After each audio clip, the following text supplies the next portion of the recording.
Se eu te perguntasse agora o que é exatamente o tempo, você provavelmente não ia saber responder. E sendo bem sincero, eu também não. Porque pensa comigo, o tempo é uma das únicas coisas na nossa existência que a gente sente a todo momento. Você não consegue parar ele, não consegue voltar a ele. E por mais que a ciência tente explicar, a sensação que ele causa na gente continua sendo bem bizarra. Mas talvez o mais assustador sobre o tempo é que ele nunca erra. Tudo acontece quando tem que acontecer. Tudo termina quando tem que terminar. Ou pelo menos, era pra ser assim. Agora imagina a seguinte situação. Você sofre um acidente. Um daqueles que, estatisticamente, deveria ter sido seu fim. Mas que por algum motivo, você sobrevive. E por algum tempo, você tenta seguir a vida como se nada tivesse acontecido. Até perceber que alguma coisa mudou. Porque agora, em momentos de silêncio, você começa a ouvir um tic-tac sem parar. Vê uma figura sempre distante e imóvel, te observando ao longe. Você não sabe o porquê tá passando por tudo isso, ou porquê que aquela criatura com cabeça de relógio tá te observando. Mas é isso que nós vamos descobrir hoje.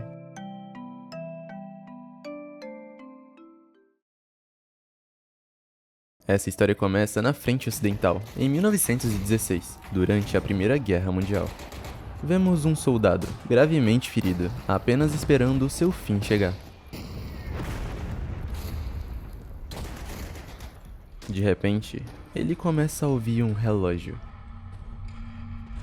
Olhando para o horizonte, ele vê uma figura estranha, apenas observando em meio a todo o caos e o horror.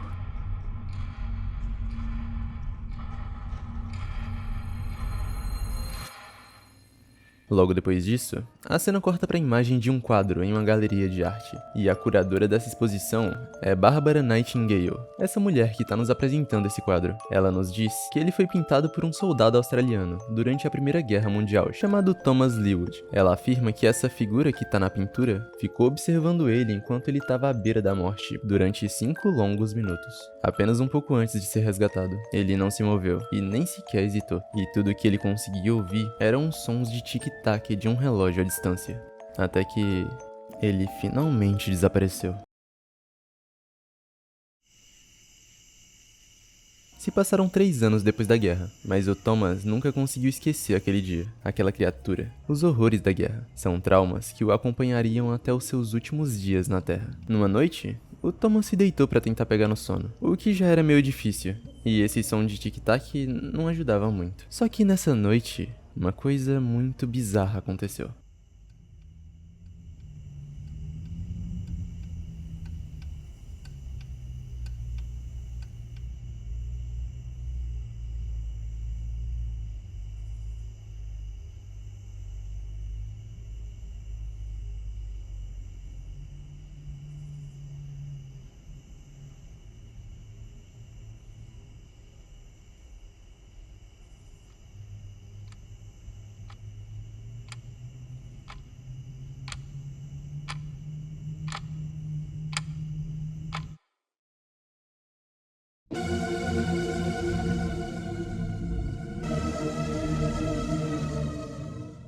Na manhã seguinte, a mãe de Thomas encontrou seu corpo em estado avançado de decomposição. A perícia não conseguiu explicar o estado de decomposição em menos de 12 horas. O primeiro registro de um incidente semelhante foi rastreado por uma historiadora inglesa. Ela encontrou uma gravura de madeira, descoberta em 1983. A xilografura retratava uma figura mecânica peculiar, extremamente semelhante à pintura do Thomas Leawood, só que séculos antes, na década de 1600. Tá bom. Foi muita informação. Vamos com calma. Thomas Leawood foi lutar na Primeira Guerra Mundial. Ele foi gravemente ferido e ficou segurando um relógio de pulso enquanto esperava o seu fim. Uma coisa interessante para se notar aqui é que o horário que o relógio estava marcando quando Thomas ia morrer eram 10h15. Nesse momento, ele viu um ser incompreensível que apenas ele conseguia enxergar no campo de batalha e que simplesmente sumiu logo depois de ter sido socorrido. 3 anos depois, Thomas sobreviveu à guerra, e numa noite como qualquer outra, às 10h15 da noite, os relógios pararam, e aquela coisa mais uma vez apareceu pro Thomas. Só que dessa vez, ela o mata e desaparece, deixando apenas o corpo de Thomas, exatamente como estaria se ele tivesse morrido naquele dia, na terra de ninguém, há exatamente 3 anos atrás. O que me parece até o momento é que essa entidade sempre aparece quando você tá muito perto de morrer, como se fosse um tipo de aviso da morte ou algo assim. Pelo menos é o que dá pra pensar até o momento, né? Mas enfim. Vamos continuar. Anos depois da morte misteriosa de Thomas, outra pessoa morreu de uma forma bem parecida. Em 2005, o corpo de Ruben Hill foi encontrado em um estado avançado de decomposição no seu quintal. Um fato interessante é que o Ruben já era conhecido pela polícia, pois havia causado um acidente de carro recentemente. O Ruben ficou gravemente ferido e teve sorte de escapar com vida. Os investigadores também acharam um taco e uma câmera bem ao lado do corpo. Ela gravou seus últimos momentos.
Até o momento, foi basicamente a mesma coisa do Thomas. O Ruben também teve uma experiência de quase morte e, depois de um tempo, também teve um encontrozinho com o Sr. Cabeça de Relógio. Mas um detalhe interessante que eu percebi é que, pro Thomas, os relógios pararam exatamente às 10h15, o mesmo horário que o Thomas deveria ter morrido na guerra. E no caso do Ruben, eles pararam exatamente às 8h08. E se a gente usar a mesma lógica, então, provavelmente, o Ruben deveria ter morrido no acidente às 8h08. Mas bom, não dá pra confirmar nada ainda, então vamos continuar a descobrir.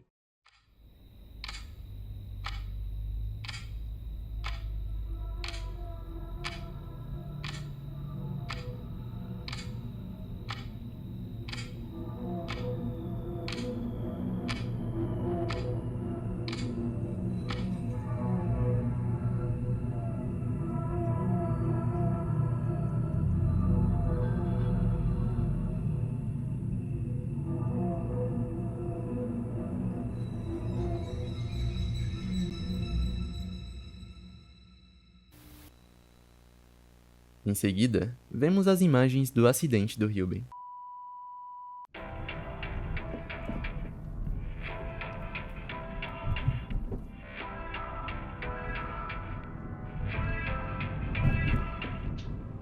Guess I woke up today and just chose chaos. I think I've had enough, but no, you.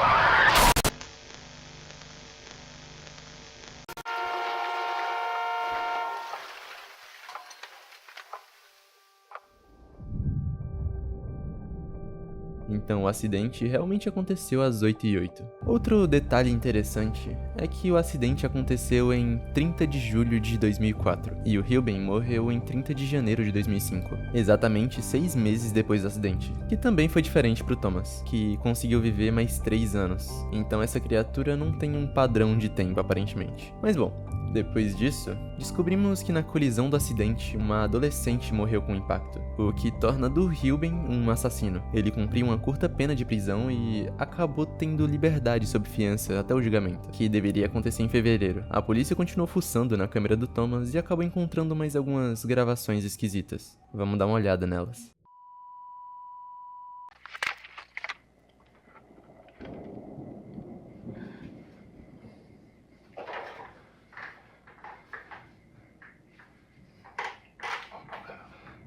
I don't usually do this sort of thing, but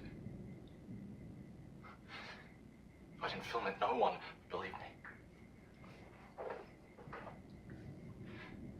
Ever since the crash, there's been nights where there's this ticking noise. This thing just appears. Watches me. Looks like a person, but sounds fucking crazy if I said it.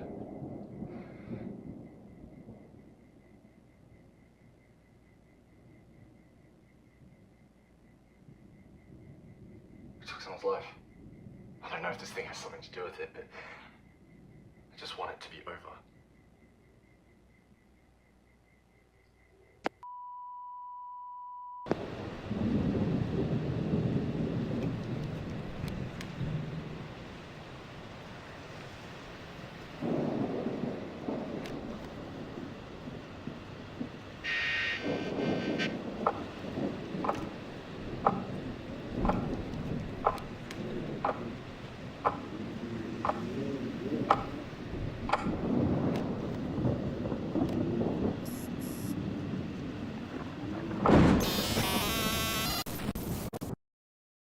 ele tirou a vida de alguém. Isso me fez pensar em uma coisa. O Thomas foi pra Primeira Guerra Mundial. Provavelmente ele deve ter matado alguém, o que também o torna um assassino. Então, eu acho que essa coisa vem pra tirar a vida. Ou melhor, o tempo de quem tirou a vida de outra pessoa. Como se por ter tirado o tempo de vida de alguém, você não merecesse mais o seu. Ou algo do tipo. Pelo menos é o que eu consegui entender até agora. Mass hysteria continues to grow worldwide as Reuben Hill's haunting death sparks intense public debate. Footage captured moments before Reuben's death allegedly shows his assailant appearing meters closer to him before the assault, leading many to speculate that the footage is doctored. While police remain tight-lipped on the validity of the video, comparisons have been made to an urban legend, matching the assailant's appearance. O que vamos ver agora são pessoas nas ruas que estão sendo entrevistadas sobre o visitante, se elas acreditam ou não na existência dele. E surpreendentemente, a maioria diz que sim. Na verdade, ficou até mais fácil acreditar depois do caso do Hilben. Mas enfim, o último vídeo que veremos é um vídeo de uma investigação sobre o visitante. E ele diz mais ou menos o seguinte: em todos os meus anos explorando as profundezas ocultas da história humana, nenhuma história cativou tanto a imaginação do público quanto a do Clockwork Visitant. Baseando-se no trabalho da curadora de arte Barbara Nightingale em sua exposição de 1989, O Inexplicável, novos registros históricos emergiram, revelando padrões perturbadores. Em obras de artes assombrosas do século XIV, retratando o horror da peste bubônica, e novamente no século XVII, durante os julgamentos das bruxas de Salem, uma figura sombria aparece no fundo, uma entidade alta, de terno, com um rosto sem feições, semelhante a um relógio. Seria isso uma mera coincidência? Ou será que o visitante tem observado silenciosamente, esperando por séculos? Embora não hajam provas definitivas de sua existência, a consistência das descrições ao longo do tempo é o que dá à lenda o seu peso inquietante. Pessoas diferentes em lugares diferentes falam ter visto a mesma figura. Seu tic-tac nos lembra que cada segundo que temos é emprestado, frágil e facilmente perdido. As pequenas coisas da vida, antes descartadas ou ignoradas, tornam-se preciosas. A maioria das pessoas que viram o visitante falam de uma urgência renovada em viver automaticamente, em buscar o que realmente importa, em reparar os erros, antes que o seu tempo acabe.